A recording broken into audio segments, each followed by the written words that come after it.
Saat ini Tuhan, kami akan belajar dan mendengar firman-Mu, berlepas Roh Kudus-Mu menerangi dan pikiran kami semuanya, untuk kami boleh bersama-sama memahami dan mengerti apa yang mau Tuhan katakan di dalam hidup kami. Damai sejahtera Allah melampaui segala akal, kiranya melihara hati dan pikiran saudara di dalam Kristus Yesus Tuhan kita. Amin. Silakan duduk, Bapak Ibu dan saudara terkasih dalam Kristus. Shalom. Shalom. Ya, kondisi puasa atau kondisi gimana? Shalom. Nah, pas. Baik, kita akan belajar firman Tuhan dari kitab Esra pasal 8. Kitab Esra pasal 8 ayat 21 sampai dengan 23. Esra 8 ayat 21 sampai dengan 23. Sebelum kita membaca bersama-sama, nah ini ibadah doa dan puasa yang terakhir ya dalam semester genap, dan sekaligus pemberitahuan bagi kita semua hari Jumat ibadah penutup semester genap dan tahun akademik 2019-2020. Dan tentu kita di sini bersyukur kepada Tuhan hari ini dalam situasi pandemi COVID-19 kita semua sehat dan dalam perlindungan Tuhan. Dan itu yang terus kita doakan secara pribadi untuk keluarga dan lingkungan serta masyarakat. Terus kita doakan agar Tuhan memberikan perlindungan bagi kita semuanya. Nah, Bapak Ibu dan Saudara yang terkasih dalam nama Tuhan Yesus Kristus, mari kita bersama-sama membaca firman Tuhan yang tertulis dalam Esra 8 ayat 21 sampai dengan 23. Mari kita membacanya. Kemudian di sana, di tepi sungai Ahawah itu, aku memaklumkan kuasa supaya kami merendahkan diri di hadapan Allah dan memohon kepadanya jalan yang aman bagi kami, bagi anak kami dan segala harta benda kami. Karena aku mau meminta tentara dan orang-orang berkuda kepada raja untuk mengawal kami terhadap musuh di jalan. Dan kami telah berkata kepada raja demikian, karena Allah kami melindungi semua orang percaya Dia demi keselamatan mereka, tetapi kuasa murkanya menimpa semua orang yang meninggalkan Dia. Jadi berpuasalah kami dan memohonkan hal itu kepada Allah, dan Allah mengabulkan permohonan kami. Demikian pembacaan firman Tuhan. Bapak Ibu dan Saudara yang terkasih dalam nama Tuhan Yesus Kristus, kalau kita membaca kitab sejarah, tentu banyak sekali hal-hal yang belum kita pahami, menjadi kita paham dan mengerti. Karena kitab sejarah secara data jelas, apakah itu tahun penulisan, tahun kapan raja itu memerintah, mulai kapan nabi itu melakukan pemberitaan firman, semua data-data tersebut di dalam kitab sejarah dituliskan oleh penulisnya. Jadi banyak hal-hal yang menarik juga yang belum kita pahami. Kapan bangsa Israel berangkat dari pembuangan Babel menuju tanah airnya Yerusalem, dan berapa lama perjalanan mereka dari Babel ke Yerusalem. Nah, setelah saya membaca kitab Esra ini di dalam pasal 7 dan pasal 8, data itu ada. Kapan bangsa Israel berangkat dari Babel? Dan Esra ini rombongan keberapakah? Pemimpin keberapakah membawa rombongan Israel atau orang Yehuda yang akan kembali ke tanah air. Nah, ini sangat menarik kalau kita membaca kitab sejarah. Nah, kita lihat Ezra, Nabi Ezra adalah seorang pemimpin yang saleh atau baik, dan dia sangat setia kepada Allah. Imannya kokoh kepada firman Tuhan. Dan Ezra hidup di dalam 3 raja, kepemimpinan raja di Babel. Yang pertama itu Raja Persia, Darius, Nebukadnezar, dan Artasasta. Dan yang ketiga ini, raja yang ketiga, Artasasta, sangat baik dan percaya kepada Ezra. Dan ini bisa kita lihat nanti di dalam pasal 7. Ya, pasal 7. Ada surat yang akan diberikan, ditulis oleh raja kepada Ezra ketika mereka akan meninggalkan atau keluar dari pembuangan Babel. Nah, kitab Ezra mencatat atau menekankan bagaimana Allah menggenapi janjinya untuk memulihkan umatnya, untuk memulihkan orang Israel yang telah 70 tahun lamanya mereka di dalam pembuangan. Dan janji Allah digenapi ketika mereka bertobat, dan akhirnya penggenapan Allah dinyatakan, dan orang-orang Israel itu disebut apa? Sisa-sisa bangsa Israel.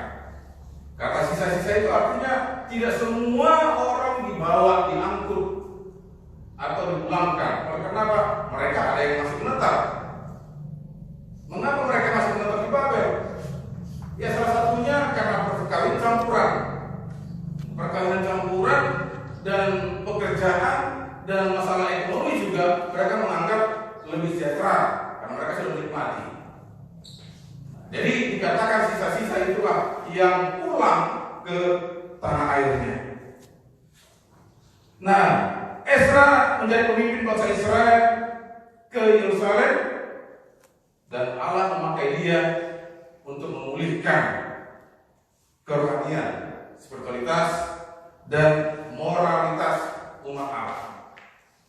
Dan inilah tugas yang diemban oleh Nabi Ezra ketika dia memimpin bangsa Israel menuju tanah airnya Yerusalem.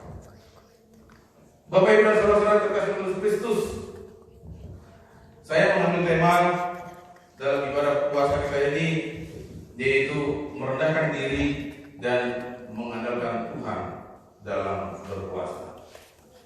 Dua kata yang ditekankan di sini adalah merendahkan diri dan mengandalkan Tuhan. Nah, kita bisa lihat di dalam firman Tuhan ayat 21 ada perintah dari Ezra, yaitu aku memaklumkan puasa supaya kami merendahkan diri di hadapan Allah. Tentu kata puasa dalam bahasa Ibrani tson, artinya penekanan di situ puasa itu memiliki arti bahwa ada satu sikap yang dilakukan oleh orang yang berpuasa, yaitu merendahkan diri. Nanti kita akan lebih jelaskan lagi apa itu merendahkan diri yang dimaksud oleh Nabi Ezra di dalam firman Tuhan ini.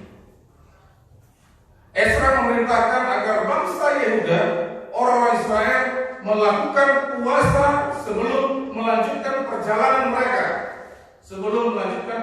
mereka, menuju Yerusalem.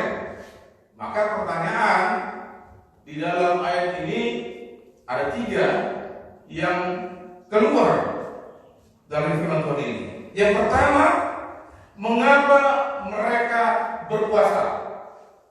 Itu mengapa mereka berpuasa. Dan yang kedua, tujuan mereka berpuasa? Apa tujuan? Dan yang ketiga adalah apakah perjalanan mereka dapat menimbulkan kekhawatiran? Tiga hal ini yang bisa kita lihat ketika kita sudah tadi membaca teks firman Tuhan ini dari ayat 21 sampai 23. Mengapa Ezra menyuruh semua orang Yahudi atau orang Israel berpuasa? Apa tujuan mereka berpuasa dan apakah perjalanan mereka mengkhawatirkan diri mereka masing-masing atau tidak? Nah, tentu yang pertama kita akan menjawab pertanyaan mengapa mereka perlu berpuasa. Ya, orang-orang Yahudi sangat perlu melakukan puasa karena mereka akan menempuh perjalanan selama 4 bulan. Mari kita lihat di dalam pasal 7 ayat 9. Ezra pasal 7 ayat 9.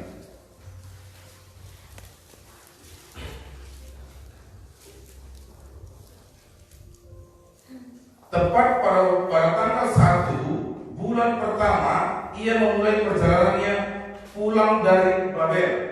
Ini tadi saya katakan data. Dan tepat pada tanggal 1 bulan kelima, ia tiba di Yerusalem. Berarti ada selama 4 bulan mereka melakukan perjalanan dari Babel menuju Yerusalem. Oleh karena tangan murah Allahnya itu melindungi dia. Artinya, mengapa mereka harus berpuasa? Karena perjalanan mereka itu 4 bulan lamanya menuju tanah airnya, sangat diperlukanlah mereka untuk berpuasa, sangat memerlukan perlindungan tangan Tuhan untuk menuntun, memimpin mereka menuju tanah airnya. Jadi selama 4 bulan tentu mereka khawatir juga. Mereka khawatir 4 bulan menuju tanah airnya dalam perjalanan, lalu ketika mereka keluar tentu ada rasa sukacita. Kalau kita, bagaimana kalau orang penjara ini, para narapidana keluar dari penjara menghirup udara segar, ada rasa sukacita. Sukacita menghirup udara bebas dan dia bisa bergerak kemanapun. Kan begitu, ekspresinya ada. Begitu juga orang Israel ketika mereka keluar dari pembuangan, tentu ekspresi wajah mereka sangat bersukacita, bangga, bersorak-sorai memuji Tuhan. Ya. Mereka bersorak-sorai memuji Tuhan. Karena apa? Mereka ingin kembali dan sangat merindukan tanah airnya Yerusalem yang sudah lama dan hancur. Dan dihancurkan oleh Nebukadnezar pada saat itu. Dan disinilah satu ungkapan kegembiraan bagi mereka. Dan makanya Ezra sebagai pemimpin memaklumkan mereka, menyuruh mereka sebelum mereka akan berangkat menuju tanah airnya, mereka harus melakukan puasa. Dan di dalam perjalanan itu tentu ada rasa khawatir. Tentu sebagai manusia, bagaimana hidup nantinya, bagaimana perjalananku, sampai aja aku ke tanah air. Bagaimana harta bendaku, bagaimana anak-anakku nanti. Tentu ada rasa kekhawatiran mereka dalam perjalanan, ada musuh dan ada penyamun. Dan ini bisa kita lihat di dalam ayat 31, pasal 8 ayat 31. Ayat 31 dan menceritakan mereka berangkat. Kemudian berangkatlah kami dari Sungai Ahawa pergi ke Yerusalem pada tanggal 12 bulan pertama untuk berjalan ke Yerusalem. Dan tangan Allah kami melindungi kami dan menghindarkan kami dari tangan musuh dan penyamun. Itu kekhawatiran mereka, bahwa dalam perjalanan itu pasti ada tantangan, ada musuh, ada penyamun yang akan merampas harta benda milik mereka. Nanti kita lihat lagi harta benda apa yang mereka bawa. Mari kita lihat di dalam ayatnya yang ke-26 dan 27.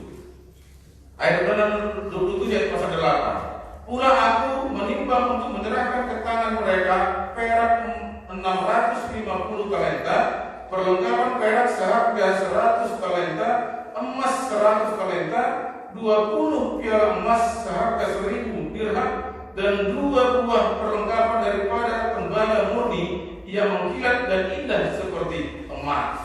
Itulah yang mereka bawa. Berarti masih ada harta benda yang mereka bawa itu untuk menuju Yerusalem. Walaupun di dalam ayat 21 dikatakan di situ, dan mohon kepadanya jalan yang aman bagi kami, bagi anak-anak kami, dan segala harta benda kami. Ya, segala harta benda kami tidak dijelaskan di situ. Tetapi di ayat 26 dan 27 jelas penulis Ezra menjelaskan harta benda apa yang mereka bawa.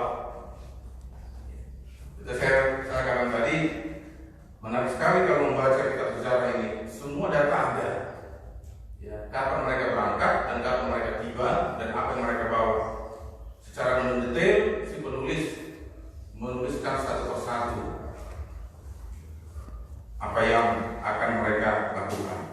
Nah, itulah mengapa mereka berpuasa. Sudah dapat bahwa mereka akan menempuh perjalanan yang panjang selama 40 bulan, meminta tangan Tuhan, perlindungan Tuhan menyertai mereka. Dan apakah mereka merasakan khawatir dalam perjalanan? Tentu mereka merasakan khawatir. Kekhawatiran itu jelas karena itu manusiawi. Ya, dalam hidup kita ini tentu punya rasa kekhawatiran. Tapi kekhawatiran itu jangan merajai hidup kita. Itu harus kita kalahkanlah kekhawatiran itu dengan apa? Dengan perlindungan Tuhan, dengan kekuatan Tuhan juga. Ya. Apa yang kita miliki mungkin kita rasa khawatir juga. Ya. Peliharaan kita di kampung atau ada harta benda kita tinggalkan. Ya, sudah lama kita akan pulang ke kampung halaman kita. Masih ada enggak ya peliharaanku? Masih ada enggak harta bendaku? Masih ada enggak kesayangan di sana? Ada rasa kekhawatiran, kecemasan. Jangan-jangan sudah tidak ada lagi apa yang dipelihara, apa yang ditanam. Jadi ada rasa kekhawatiran timbul di dalam perjalanan tersebut. Nah, Bapak Ibu dan Saudara yang terkasih oleh Kristus, puasa dan doa bukanlah tujuan. Puasa hanya instrumen. Beberapa orang melakukan puasa terpaksa dan tanpa memahami tujuan tersebut. Jadi tujuan kita dan doa itu bukanlah satu tujuan, tetapi hanya instrumen. Tetapi beberapa orang memahami bahwa puasa itu ada tujuannya. Kan abstrak, nggak jelas. Kalau kita hanya mengatakan tujuan berpuasa tanpa ada memahami arti dan tujuan puasa tersebut, maka dalam ayat 21 sampai 23 ini Ezra menjelaskan tujuan puasa. Yang pertama, puasa bertujuan untuk merendahkan diri dan memohon berdoa di hadapan Allah. Itu di ayat 21 tadi. Memaklumkan puasa supaya kami merendahkan diri di hadapan Allah dan memohon kepadanya. Itu tujuan yang pertama yang disampaikan oleh Ezra. Maka kita akan melihat kata merendahkan diri dalam bahasa Ibrani itu anak. Artinya membuat diri menderita atau menyiksa diri. Ya. Kalau kita lihat terjemahannya, merendahkan diri itu bukanlah suatu hal, ya aku merendahkan diri di hadapan kalian, bukanlah menunjukkan kesederhanaan, bukan menunjukkan ketidakpunyaan apa-apa. Tetapi dalam teks ini menyatakan bahwa anak membuat diri menderita atau menyiksa diri. Menyiksa diri. Kalau bahasa sederhananya apa menyiksa diri? Memberikan diri kita ini lemah. Ya. Memberikan diri kita ini lemah, tidak berdaya dan tidak kuat dalam melakukan segala sesuatu. Karena kita puasa tersebut. Karena kita puasa, maka tujuannya adalah merendahkan diri, menyiksa diri, membuat diri kita menderita.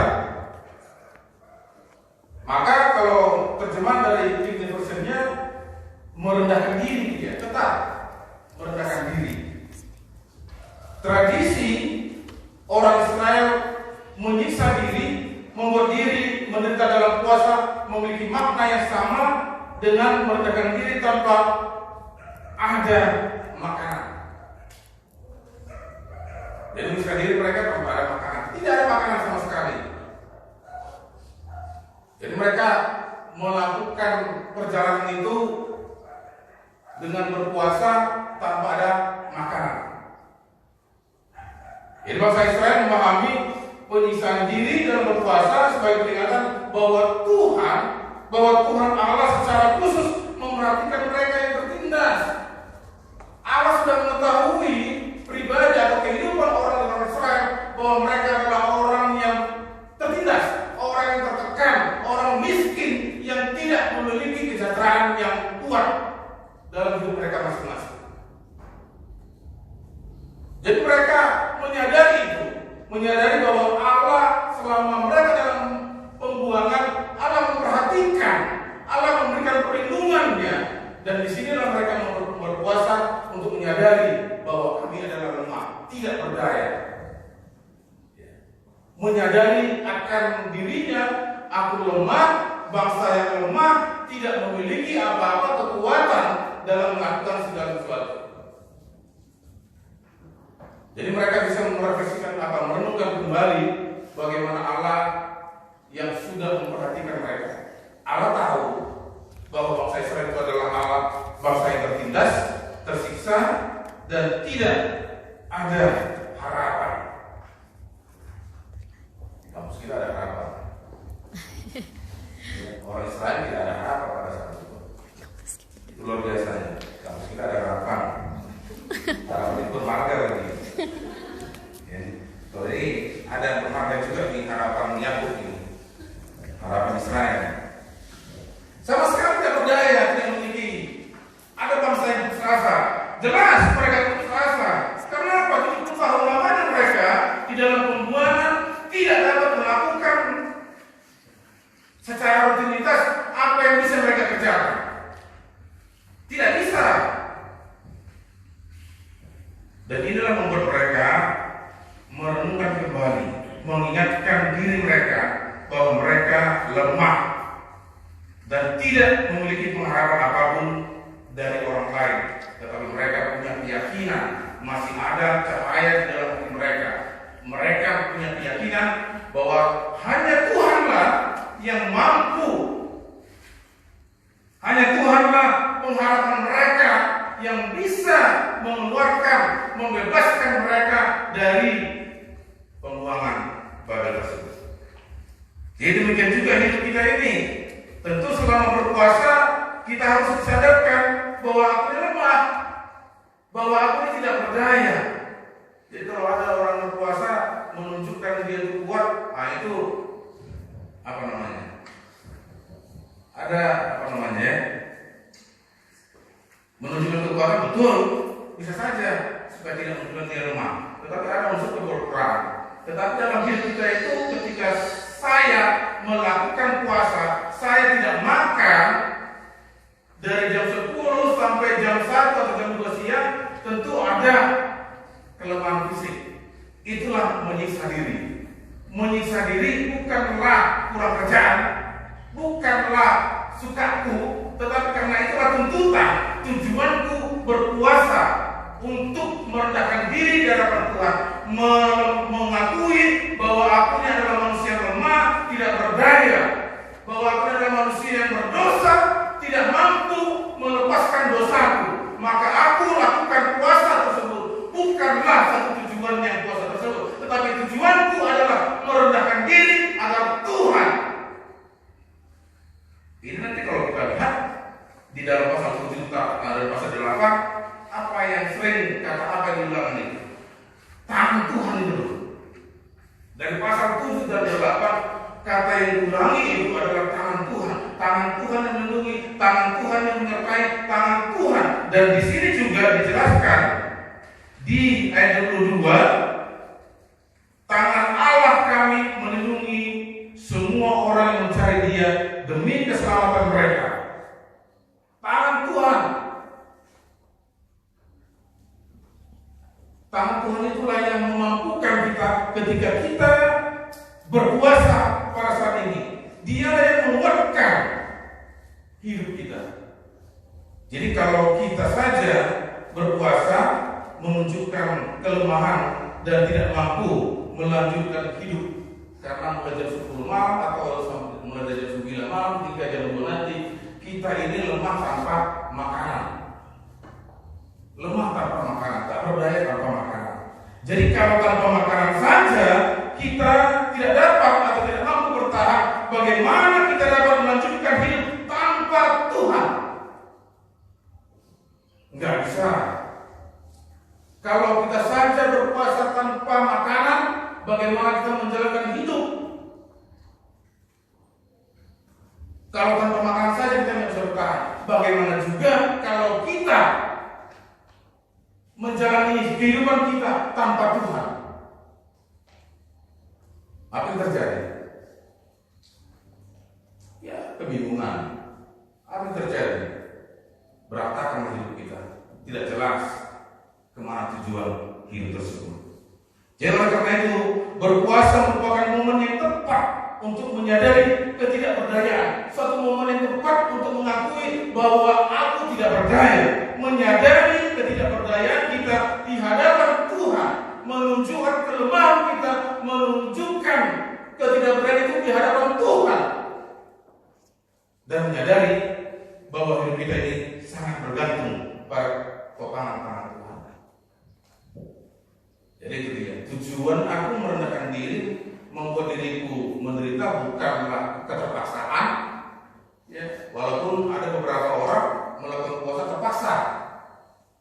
Nah ini kalau terpaksa ini kan nggak tahu ya tujuannya apa. Ada juga orang melakukan puasa ya karena dan lain-lain segala hal. Ya. Itu hanya untuk mencari sesuatu yang tidak baik. Tetapi tujuan kita berpuasa tentu kita mengakui ketidakberdayaan dan menyadari bahwa hidup kita ini sangat bergantung pada topangan tangan Tuhan. Itu tujuan yang pertama. Yang kedua, puasa bertujuan untuk memohon kepada Allah. Memohon merupakan menyampaikan segala sesuatu. Doa, melalui doa kita masing-masing. Tentu doa puasa ini ada doa dan ada puasa. Itu berkaitan, berhubungan satu dengan lainnya. Memohon merupakan menyampaikan segala sesuatu, pergumulan kepada Tuhan, ada permintaan, ada doa. Memohon dalam bahasa Ibrani bakas.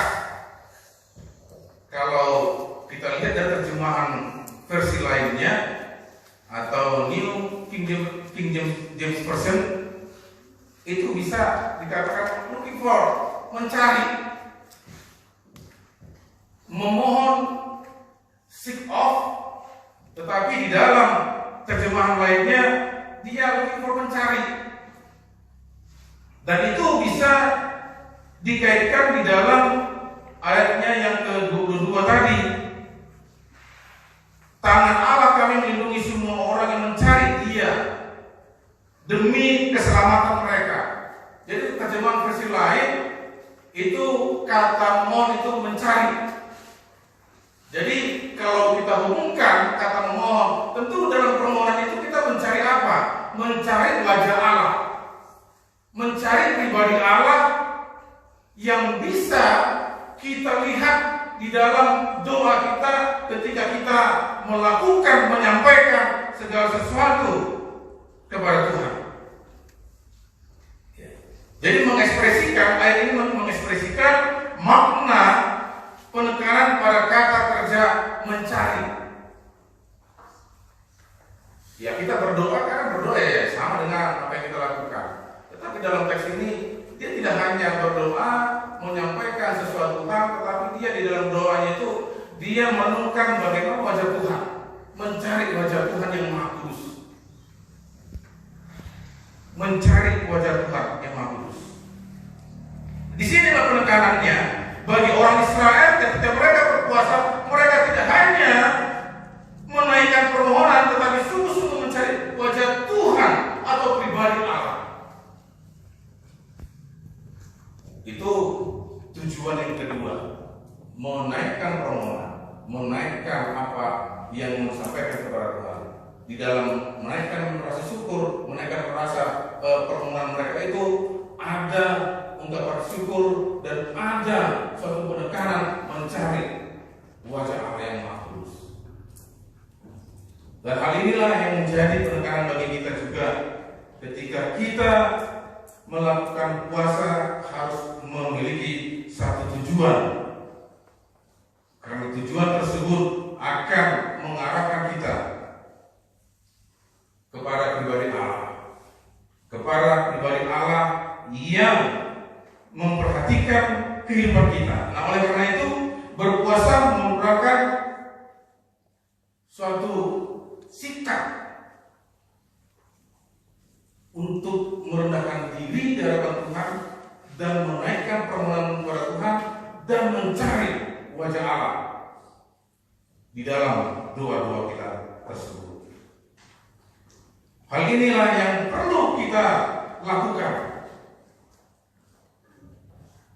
Apalagi kalau kita lihat di dalam ayat 22 dan 23 bahwa Ezra tidak hanya orang yang memahami ahli firman Tuhan, tetapi Ezra memiliki ketergantungan iman kepada Tuhan. Kita lihat di pasal 7. Siapa Ezra? Pasal 7 ayat 6. Ezra ini berangkat pulang dari Babel. Ia adalah seorang ahli kitab, mahir dalam Taurat Musa yang diberikan Tuhan Allah Israel. Dan raja memberi dia segala yang diingininya, oleh karena tangan Tuhan Allahnya melindungi dia. Seorang ahli kitab, mahir dalam Taurat Musa yang diberikan Tuhan Allah Israel. Kemampuan dia, jadi artinya apa? Dia tidak hanya memahami firman Tuhan, tetapi dia memiliki ketergantungan iman kepada Tuhan, ketaatan iman kepada Tuhan. Itulah yang dipegang oleh Ezra. Maka di ayatnya yang ke-22 ada kata karena. Kita mungkin bermungkin lagi tadi ya, menggunakan kata mungkin. Mungkin Raja Artasasta menawarkan pengawalan tentara, tetapi mungkin juga si Ezra menolak tawaran tersebut. Ya, menolak tawaran tersebut.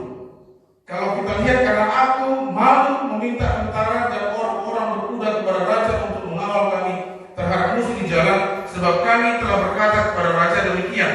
Keyakinan imannya tanpa pengawalan tentara raja, dia meyakini bahwa kami boleh berjalan. Bangsa Yehuda bisa berjalan bersama dengan tangan Tuhan. Itu saya katakan tadi, di dalam puasa mereka, Ezra juga meneguhkan iman orang Israel, menyatakan imannya percaya kepada Allah, agar mereka tidak bergantung kepada tentara tersebut. Luar biasa katakan ini, ya, bahwa pernyataan iman yang dilakukan oleh Ezra di dalam perjalanan mereka menuju tanah airnya tanpa pengawalan tentara. Luar biasa di sini saya lihat. Jadi tangan Tuhan melindungi perjalanan hidup mereka.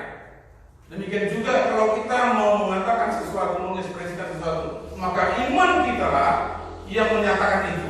Iman itulah yang menyatakan bahwa Tuhan memampukanku, aku merendahkan diri di hadapan Tuhan dan melakukan doa puasa ini sepanjang hari ini. Aku bisa bersama dengan Tuhan. Tangan Tuhanlah yang melindungi, tangan Tuhanlah yang memampukan, tangan Tuhanlah yang menyertai kehidupan kita semuanya. Seperti orang Israel, dilindungi oleh Tuhan. Nah, oleh karena itu Bapak Ibu dan Saudara terkasih Yesus Kristus, firman Tuhan yang sudah kita dengar pada saat ini ada beberapa hal yang kita pegang, yaitu yang pertama, lakukanlah berpuasa dan berdoa dengan sungguh-sungguh. Carilah wajah Tuhan dalam permohonan. Yang kedua, nyatakan iman dalam berpuasa dan doa. Nyatakan iman dalam berpuasa dan doa. Dan yang ketiga, hanya Tuhanlah yang melindungi, memampukan, menguatkan, memimpin perjalanan hidup kita. Menyerahkan hidup kita kepada Tuhan. Mempercayakan Tuhan menjadi pemimpin hidup kita. Mempercayakan Tuhan memampukan kita di dalam jam doa dan puasa ini. Dan yang terakhir adalah Tuhan mengabulkan permohonan kita. Dia ada bertiga. Jadi berpuasalah kami dan memohonkan hal itu kepada Allah, dan Allah mengabulkan permohonan kami. Karena itu, pahamilah di saat kita semua masing-masing, pribadi kita masing-masing melakukan puasa, pahamilah tujuan kita. Mengapa saya berpuasa? Apa tujuan saya berpuasa? Apa pergumulan saya? Pergumulan itulah yang dibawakan di dalam doa kita masing-masing. Kerinduan apa yang mau kita nyatakan kepada Tuhan, itulah yang kita bawakan di dalam berpuasa. Puasa bukan tujuan, tetapi merendahkan diri itulah tujuan kita berpuasa. Menyiksa diri di hadapan Tuhan. Pasti Tuhan mengabulkan doa kita. Amin. Kita berdoa. Saya mengundang para pemain musik. Kita berdoa. Terima kasih ya Tuhan, Engkau sudah berbicara kepada kami. Kami boleh belajar kebenaran firman-Mu dari kitab Esra. Di saat kami berpuasa, Engkau memberikan pemahaman kepada kami bahwa kami harus memiliki tujuan dalam berpuasa, yaitu merendahkan diri di hadapan Tuhan, merendahkan diri di hadapan Tuhan, mengakui bahwa kami lemah, kami tidak mampu, dan kami tidak bisa menjalani kehidupan kami di saat tubuh kami lemah. Dan di dalam puasa kami akan mengevaluasi diri kami, Bapak, menaikkan permohonan kami, pergumulan dan kerinduan kami, untuk kami lebih sungguh-sungguh